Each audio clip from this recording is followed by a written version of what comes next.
Hello all, welcome our channel filmy hunt. Recent గా ఓటీటీలో దుమ్ము దులుపుతున్న 9 బెస్ట్ మూవీస్ లిస్ట్ అయితే వీడియోలో తీసుకొని వచ్చాను. ఈ వీడియోలో చెప్తున్న మూవీస్ అన్నిటిని మీరైతే పక్కాగా చూడడానికి అయితే ట్రై చేయండి. మూవీస్ అన్ని కూడా మీకు చాలా బాగా నచ్చుతాయి. అలాగే రీసెంట్ గా ఓటీటీలో మనకు అవైలబుల్ గా ఉన్న మూవీస్ మీద ఆల్రెడీ మేము కొన్ని వీడియోస్ అయితే చేసాం. ఆ వీడియోస్ ను కూడా మీకు వీలైతే ఒకసారి అయితే ట్రై చేసి చూడండి. వాటిలో కూడా మీకు మంచి కంటెంట్ అయితే దొరుకుతుంది. ఈ వీడియో నచ్చితే ఒక లైక్ చేయండి. మీ ఒపీనియన్ ఏదైనా సరే కామెంట్ సెక్షన్ లో అయితే కామెంట్ చేయండి.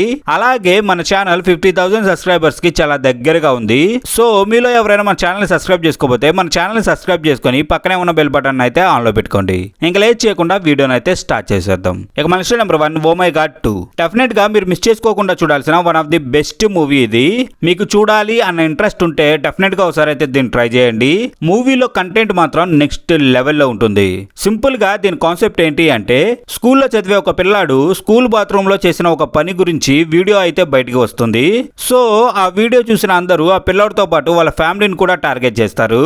ఇలా కొన్ని ఇన్సిడెంట్స్ తరువాత వాళ్ళు అనుకోని విధంగా ఒక పర్సన్ వీళ్ళకి సపోర్ట్ గా అయితే నిలబడతాడు. అసలు ఆ పర్సన్ ఎవరు, ఆ పిల్లాడు చేసిన పని ఏంటి, ఫైనల్ గా మూవీ ఎలా టర్న్ తీసుకుంది అనేదే రిమైనింగ్ కాన్సెప్ట్. మూవీ మాత్రం నెక్స్ట్ లెవెల్లో ఉంటుంది. ఎక్కడా కూడా బోర్ అనేదే కొట్టదు. చాలా సెన్సిటివ్ ఇష్యూని అయితే డీల్ చేశారు ఈ సినిమాలో. ఇది నెట్ఫ్లిక్స్ అండ్ జియో సినిమాస్ లో అవైలబుల్ గా ఉంది. ఇక నెక్స్ట్ నెంబర్ 2 హోమ్. హ్యూమన్స్ మధ్య ఉండే ఎమోషన్స్ అండ్ బాండింగ్స్ గురించి చాలా బాగా చెప్పారు ఈ సినిమాలో. ఇలాంటి జోనర్ మూవీస్ మీకు నచ్చితే ఒకసారి అయితే దీన్ని ట్రై చేసి చూడండి. సింపుల్ గా దీని కాన్సెప్ట్ ఏంటి అంటే, 60 ఏళ్లు దాటిన ఒక ముసలాయన కొన్ని అనుకోని పరిస్థితుల్లో తన కొడుకుల మీద డిపెండ్ అవ్వాల్సి వస్తుంది. అయితే అప్పటికే వాళ్ళు వేరు లైఫ్ స్టైల్స్ ని ఫాలో అవుతున్న వాళ్ళ ఫ్యామిలీ మీద ఆ 60 ఏళ్ల ముసలాయన ఎందుకు డిపెండ్ అవ్వాల్సి వచ్చింది, వాళ్ళ జీవితంలో ఎలాంటి మార్పులు వచ్చాయి, ఫైనల్ గా మూవీ ఎలా ఎండ్ అయింది అనేదే రిమైనింగ్ కాన్సెప్ట్. మూవీ అయితే ఎక్కడ బోర్ అనేదే లేకుండా చాలా బాగుంటుంది. ఫ్యామిలీతో కలిసి ఎంజాయ్ చేయాలి అని అనుకునే వాళ్ళు దీన్నైతే ఒకసారి అయితే ట్రై చేసి చూడండి. ఇది మనకి ప్రైమ్ వీడియోలో అయితే అవైలబుల్ గా ఉంది. ఇక next number 3 the beekeeper. ఇందులో యాక్షన్ ఎపిసోడ్స్ ఉంటాయి. నెక్స్ట్ లెవెల్ అంతే. యాక్షన్ థ్రిల్లర్ మూవీస్ ని ఎంజాయ్ చేయాలి అని అనుకుంటే మీరు డెఫినెట్ గా అయితే దీన్ని ట్రై చేసి చూడండి. సింపుల్ గా దీని కాన్సెప్ట్ ఏంటి అంటే, ఆడమ్ ఒక స్కూల్ టీచర్ తో కలిసి లైఫ్ ని లీడ్ చేస్తూ ఉంటాడు. అయితే వన్ ఫైన్ డే ఆ స్కూల్ టీచర్ సూసైడ్ చేసుకొని చనిపోతుంది. బట్ తను ఇలా ఎందుకు చేసింది అని అనుకుంటున్న టైంలో తనకు తెలియకుండా తన బ్యాంక్ అకౌంట్ లో స్కామ్ జరిగింది అని తెలుస్తుంది. సో అసలు ఆ స్కామ్ ఏంటి, ఆ స్కామ్ చేసింది ఎవరు, ఫైనల్ గా మూవీ ఎలా టర్న్ తీసుకుంది అనేదే రిమైనింగ్ కాన్సెప్ట్. మూవీ అయితే మాత్రం నెక్స్ట్ లెవెల్లో ఉంటుంది. మెయిన్ గా యాక్షన్ లవర్స్ కి అయితే మాత్రం పిచ్చిగా నచ్చేస్తుంది. ఇది మనకి ప్రైమ్ వీడియోలో అయితే అవైలబుల్ గా ఉంది. ఇక నెక్స్ట్ నెంబర్ 4 హీరామండి. 90s టైంలో జరిగిన ఇన్సిడెంట్స్ ని బేస్ చేసుకొని అయితే దీన్ని తీశారు. ఇందులో విజువల్స్ అయితే మాత్రం టాప్ ప్లేస్ లో ఉంటాయి. ఇది మీకైతే పర్సనల్ చాయిస్ మాత్రమే, ఎందుకంటే ఈ సిరీస్ లో కొన్ని మిస్టేక్స్ అయితే ఉన్నాయి.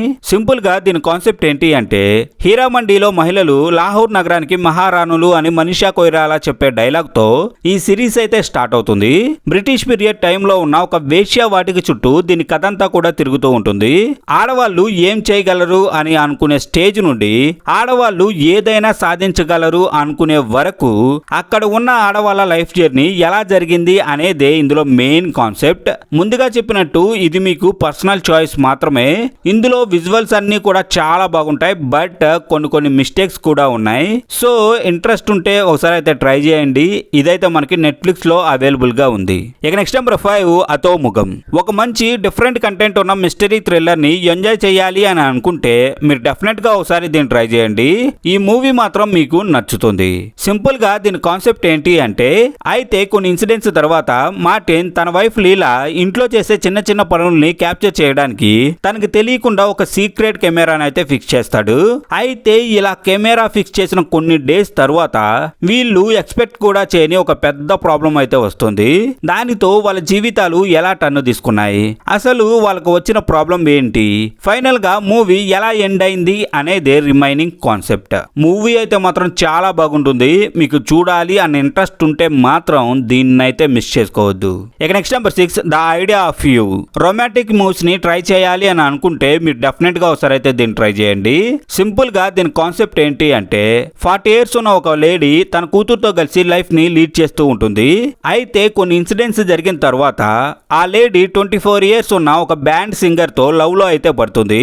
అయితే ఆ తర్వాత వాళ్ళ లైఫ్స్ ఎలా టర్న్ తీసుకున్నాయి, ఫైనల్ గా మూవీ ఎలా ఎండ్ అయింది అనేదే రిమైనింగ్ కాన్సెప్ట్. ముందుగా చెప్పినట్టు ఇది మీకు పర్సనల్ చాయిస్ మాత్రమే.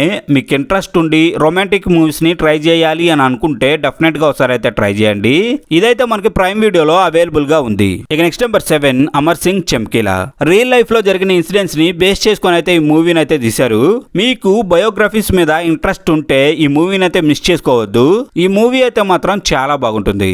సింపుల్ గా దీని కాన్సెప్ట్ ఏంటి అంటే 1960లో ధనీరామ్ గా ఉన్న ఒక సిక్ దళిత కుటుంబంలో పుట్టిన వ్యక్తి 1980s లోకి వచ్చేసరికి అమర్ సింగ్ చమ్కీలా ఎలా మారాడు అనేదే చమ్కీలా మెయిన్ కాన్సెప్ట్. 1980లోనే ఒక సింగర్ గా చమ్కీలాకు ఆ రేంజ్ లో పాపులారిటీ రావడానికి కారణం తన పాడే డబుల్ మీనింగ్ సాంగ్సే. అయితే తన పాటలతో బాగా ఫేమస్ అయిన అమర్ సింగ్ ని చాలా తక్కువ వయసులోనే హత్య చేస్తారు. అయితే ఈ హత్య గురించి అప్పట్లో ఎన్నో వార్తలు కూడా వచ్చాయి. అసలు ఎందుకలా జరిగింది అనేదే రిమైనింగ్ కాన్సెప్ట్. మూవీ అయితే మాత్రం చాలా బాగుంటుంది. అసలు ఆ సింగర్ లైఫ్ లో ఏం జరిగింది అనేది తెలుసుకోవాలి అన్న ఇంట్రెస్ట్ ఉంటే మాత్రం దీన్ని అయితే మిస్ చేసుకోవద్దు. ఇదైతే మనకి నెట్ఫ్లిక్స్ లో అవైలబుల్ గా ఉంది. ఇక నెక్స్ట్ నెంబర్ 8 ఇన్స్పెక్టర్ రిషి. ఈ సిరీస్ మీకు డెఫినెట్ గా నచ్చుతుంది. మీకు పోలీస్ ఇన్వెస్టిగేషన్ థ్రిల్లర్స్ మీద ఇంట్రెస్ట్ ఉంటే మీరు దీన్ని అయితే మిస్ చేసుకోవద్దు. ఈ సిరీస్ అయితే మాత్రం చాలా ఎంగేజింగ్ గా ఉంటుంది. సింపుల్ గా దీని కాన్సెప్ట్ ఏంటి అంటే తమిళనాడులోని అడవి ప్రాంతంలో ఒకే ప్యాటర్న్ లో వరుసగా హత్యలు జరుగుతూ ఉంటాయి. అయితే ఆ హత్యలు చేస్తుంది ఎవరో ఎవరికీ తెలీదు. ఇలా కొన్ని ఇన్సిడెంట్స్ తరువాత ఇన్స్పెక్టర్ ఋషి తన టీమ్ తో కలిసి ఈ కేసును ఇన్వెస్టిగేషన్ చేసేందుకు అయితే వస్తారు. అయితే అక్కడ ఉన్న వనదేవతే ఈ హత్యలన్నీ చేస్తుంది అని అందరూ నమ్ముతూ ఉంటారు. అసలు ఆ హత్యల వెనుక ఉన్న మిస్టరీ ఏంటి, ఈ మిస్టరీని రిషి కనిపెట్టాడా లేదా, ఫైనల్ గా సిరీస్ ఎలా ఎండ్ అయింది అనేదే రిమైనింగ్ కాన్సెప్ట్. ఇది ప్రైమ్ వీడియోలో అవైలబుల్ గా ఉంది. మీరు మిస్ అయి ఉంటే ఒకసారి అయితే ట్రై చేయండి. ఈ సిరీస్ మిమ్మల్ని ఎక్కడా కూడా డిసప్పాయింట్ అయితే చేయదు. ఇక నెక్స్ట్ నెంబర్ 9 డియర్. సింపుల్ గా జస్ట్ టైం పాస్ కోసం ఈ మూవీని ఒకసారి అయితే ట్రై చేయొచ్చు. మూవీలో కంటెంట్ ఓకే కానీ అక్కడక్కడ చిన్న చిన్న మిస్టేక్స్ అయితే ఉన్నాయి. మీకు ఇంట్రెస్ట్ ఉంటే ఒకసారి అయితే ట్రై చేయండి. సింపుల్ గా దీని కాన్సెప్ట్ ఏంటి అంటే అర్జున్ ఒక న్యూస్ రీడర్. అయితే తను లైట్ స్లీపర్ అంటే చిన్న శబ్దం వినబడిన నిద్రలేస్తాడు. మరోవైపు దీపిక నిద్రపోతే భయంకరంగా గురకబెడుతుంది. ఇలాంటి పరిస్థితుల్లో దీపిక అండ్ అర్జున్ కి పెళ్లి అయితే జరుగుతుంది. చివరకు అర్జున్ అండ్ దీపికల జీవితంలో ఏం జరిగింది, ఫైనల్ గా అర్జున్ అండ్ దీపిక మళ్ళీ ఒక్కటయ్యారా లేదా అనేదే రిమైనింగ్ కాన్సెప్ట్. మీకు ఇంట్రెస్ట్ ఉండి చూడాలి అనుకుంటే మీరు దీన్ని అయితే మిస్ చేసుకోవద్దు. మూవీ మీకు నచ్చుతుంది, మీకు చూడాలన్న ఇంట్రెస్ట్ ఉంటే ఇదైతే నెట్ఫ్లిక్స్ లో మనకు అవైలబుల్ గా ఉంది. ఇక్కడతో మన లిస్ట్ అయితే కంప్లీట్ అయింది. ఈ వీడియో మీకు నచ్చిందని అనుకుంటున్నాను. ఈ లిస్ట్ లో చెప్పిన మూవీస్ ని మీరైతే మిస్ చేసుకోవద్దు. ఈ మూవీస్ అన్ని కూడా మీకు చాలా బాగా నచ్చుతాయి. అండ్ ఈ వీడియో నచ్చితే ఒక లైక్ చేయండి. మీ ఒపీనియన్ ఏదైనా సరే కామెంట్ సెక్షన్ లో అయితే కామెంట్ చేయండి. అలాగే మన ఛానల్ 50,000 సబ్స్క్రైబర్స్ కి చాలా దగ్గరగా ఉంది. సో సబ్స్క్రైబ్ చేసుకుని వాళ్ళు ఎవరైనా ఉంటే మన ఛానల్ అయితే సబ్స్క్రైబ్ చేసుకొని పక్కనే ఉన్న బెల్ బటన్ అయితే ఆన్ లో పెట్టుకోండి. మళ్ళీ తిరిగి ఇలాంటి మంచి కంటెంట్ తో అయితే మేము ముందుకు వస్తాం.